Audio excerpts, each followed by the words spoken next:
کہ آپ کی آنکھیں اشکبار ہو رہی تھی اور تمام الفاظ آپ کے دلوں میں سما رہے تھے، چبھ رہے تھے۔ نوجوانوں،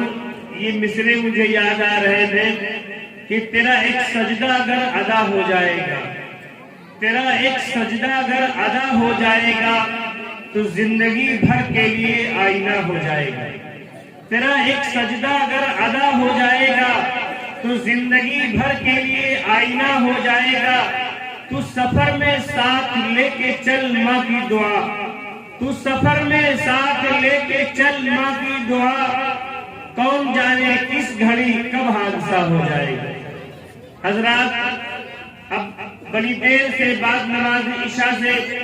آپ حضرات اس پروگرام کا حصہ بنے ہوئے ہیں، آپ کی محبتوں کو بہت بہت سلام۔ اب آپ حضرات جو واعظ و بیان اور خطاب کو سماعت کرنے کے لیے ذہن بنائے اور تیار بیٹھے ہیں، اب چند لمحوں کے بعد انشاءاللہ آپ کے روبرو آپ کے محبوب و مطلوب خطیب تشریف لائیں گے۔ جیسا کہ آپ حضرات کو معلوم ہے کہ آج کا یہ جلسہ قرآن کریم کی برکت سے منعقد کیا گیا ہے۔ آپ نے سنا ہوگا کہ جس کا ایک بچہ حافظ قرآن ہو تو اللہ تبارک و تعالیٰ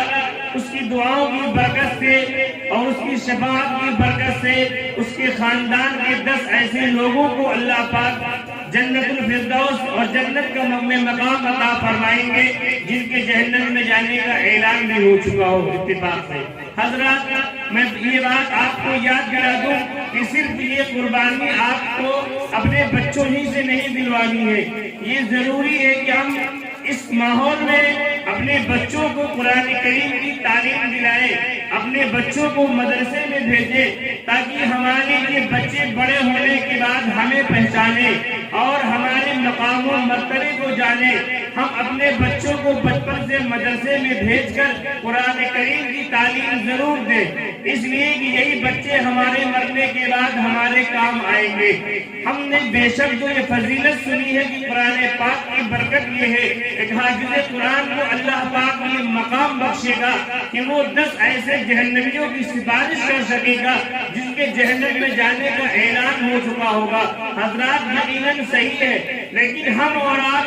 صرف اسی بات پر یقین کر کے یا اسی بات کے سہارے سے اپنے روزمرہ میں جو زندگی روزمرہ کی اس زندگی کو ہم تقوی اور طہارت سے اور مذہب اور شریعت سے دور ہو کر کے گزارے، یہ ہمارے لیے ٹھیک بات نہیں ہے۔ ہم اپنے بچوں کو تعلیم دلائیں، اللہ کی ذات پر یقین رکھیں، اللہ کے نبی کی اس بات پر پورا یقین اور بھروسہ رکھیں کہ اللہ پاک ہمیں بھی اعزاز و اکرام سے نوازے گا۔ لیکن یہ مطلب نہیں ہے کہ بچہ تو ہمارا حافظ قرآن ہو جائے لیکن ہمارے چہرے پر داڑھی نہ ہو۔ ہمارا بچہ تو حافظ قرآن ہو جائے، ہم اس کو تو مسجد بھیج دیں لیکن ہم دکان پر بیٹھے رہیں، ہم مسجد کی طرف اپنے قدم نہ اٹھائیں۔ ہم اپنے بچے کو تو ٹوپی لگانے کی تاکید کریں، ہم اپنے بچے کو تو پڑھنے کی تاکید کریں، ہم اپنے بچے کو اذان ہونے کے بعد مسجد کی طرف بھیجیں، لیکن ہم ماں اور باپ ہو کر ہم اس کی طرف آگے نہ بڑھے اور ہم دین کے کام کی طرف نہ بڑھے۔ ہماری زندگی میں نماز نہ ہو، ہماری زندگی میں روزہ نہ ہو، ہماری زندگی میں حج و زکات نہ ہو، ہماری زندگی میں نیک اعمال نہ ہو، ہماری زندگی سنت و شریعت سے سجی نہ ہو، ہماری زندگی اور ہمارے چہرے پر اللہ کے نبی کی محبت جھلک نہ رہی ہو اور ہم صرف اس بات پر سہارا کر کے بیٹھ جائیں بس کچھ بھی ہو جائے، بچے کو چاہے زبردستی پڑھے، چاہے مار کے پڑھے، چاہے باندھ کے پڑھے، چاہے جیسے اس کو پڑھایا جائے، بس ایک بچے کو اپنے حافظ قرآن بنا دو، جنت میں جانے کا ذریعہ بن جائے گا۔ یقیناً جنت میں جانے کا آپ کا ذریعہ بنے گا، لیکن اللہ تبارک و تعالیٰ نے اور محمد رسول اللہ صلی اللہ علیہ وسلم نے اپنے ہر ایک امتی سے یہ بات چاہیے اور یہ اللہ کے نبی صلی اللہ علیہ وسلم نے فرمایا کہ تم سنت و شریعت کے مطابق زندگی گزارو، دوسرے کے بھروسے پر رہ کر اپنی زندگی کو سنت اور شریعت سے دور نہ کرو، نہ جانے کس گلی میں ہماری زندگی کی شام ہو جائے۔ لہذا ہمیں کل کا انتظار نہیں کرنا چاہیے، ہمیں اگلے جمعے کا انتظار نہیں کرنا چاہیے، ہمیں آج ہی سے اپنا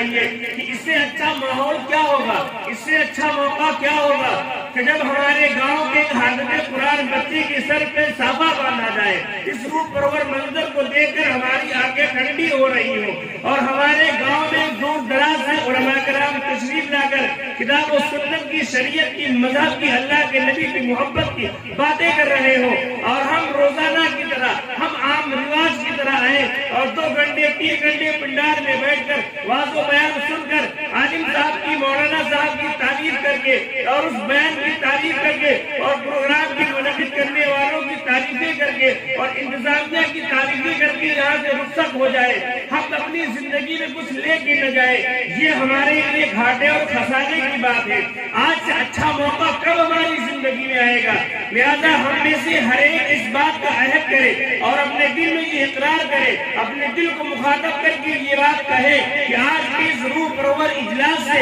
ہمیں خالی ہاتھ نہیں جانا ہے، ہمیں یہاں سے اللہ کے نبی کی محبت لے کے جانا ہے، ہمیں رسول اللہ کی غلامی کرنے کا وعدہ لے کے جانا ہے۔ اب ہماری زندگی میں نمازیں ہوں گی، ہماری زندگی میں روزہ ہوگا، ہم اپنی کاروبار کو آگے پیچھے کر دیں گے، دکان تھوڑا پہلے یہ بات میں کھول دیں گے، اپنے گراہک کو تھوڑی دیر انتظار کروا لیں گے، لیکن جب مسجد کی اذان کی آواز ہمارے کانوں میں آئے گی تو پھر دکان کو چھوڑ کر، مکان کو چھوڑ کر، کھیت کھلیان کو چھوڑ کر ہم دوڑے بھاگے مسجد چلے جائیں گے اور اللہ کی بارگاہ میں جا کر کہیں گے بے شک ہم آپ کے بندے ہیں، ہم کاموں میں لگے ہوئے تھے، ہم بہت سے دکان کھولے بیٹھے تھے، ہم بیوی بچوں میں لگے تھے، لیکن اللہ پاک آپ کی طرف سے بلاوا آیا ہے، اب آپ سے بڑا کوئی نہیں ہے، اب آپ کو یاد کرنے کا ٹائم آیا ہے، اب آپ کے سامنے پیشانی رگڑنے کا وقت آیا ہے، لہذا بیوی کی محبت بعد میں، بچوں کی محبت بعد میں، رزق کمانا بعد میں، دوستوں سے محبت پیار کی باتیں کرنا بعد میں، ساری چیزیں، سارے کام بعد میں ہوں گے، پہلے پیشانی کو اپنے مالک اور خالق کے سامنے رگڑنا ہے۔ اس بات کا عہد کر کے ہم یہاں سے اٹھے تاکہ انتظامیہ جتنے پیسے خرچ کر کے جلسے کرا کے ان کی محنتیں وصول ہوں، اس طرح کے پروگراموں میں چندہ دینے والے کا دل اور بڑھے کہ ہمارے اس تھوڑی سی محنت کی وجہ سے ہمارے گاؤں میں رونق آئی، نمازی بڑھ گئے، دیندار بڑھ گئے، چہرے پر داڑھی رکھنے والے بڑھ گئے، قرآن سے محبت کرنے والے بڑھ گئے۔ لہذا یہ سب باتیں مجھے بتانے کی ضرورت نہیں، اس سے زیادہ اچھی اور قیمتی بات اور ہمارے دلوں میں اترنے والی بات، دلوں میں جگہ بنانے والی بات اور سنت و شریعت پر عمل کرنے کے لیے آپ کو تیار کرنے والی باتیں، آپ کے اندر محبت اور جذبہ پیدا کر دینے والی باتیں اب انشاءاللہ ہمارے استاد محترم کی زبانی آپ سماعت فرمائیں گے۔ لہذا میں ان اشعار کے ساتھ حضرت کو دعوت دیتا ہوں کہ اسلام کا پیغام رکا ہے نہ رکے گا، اسلام کا پیغام رکا ہے نہ رکے گا، مومن کبھی باطل سے دبا ہے نہ دبے گا، اسلام کا پیغام رکا ہے نہ رکے گا، مومن کبھی باطل سے دبا ہے نہ دبے گا۔ ارے لعنت نہ دو سونے کے پہاڑوں کا ہمیں تم، لعنت نہ دو سونے کے پہاڑوں کا ہمیں تم، دامن محمد ہاتھوں سے ہمارے چھٹا ہے نہ چھوٹے گا۔ لہذا میں دعوت دے رہا ہوں ادب و احترام کے ساتھ اپنے استاد محترم حضرت مولانا الحاج محمد سلیم صاحب قاسمی سید پوری مدد اللہ العالی سے۔ اب آپ حضرات سکون اطمینان کے ساتھ بیٹھ کر حضرت کا قیمتی بیان سماعت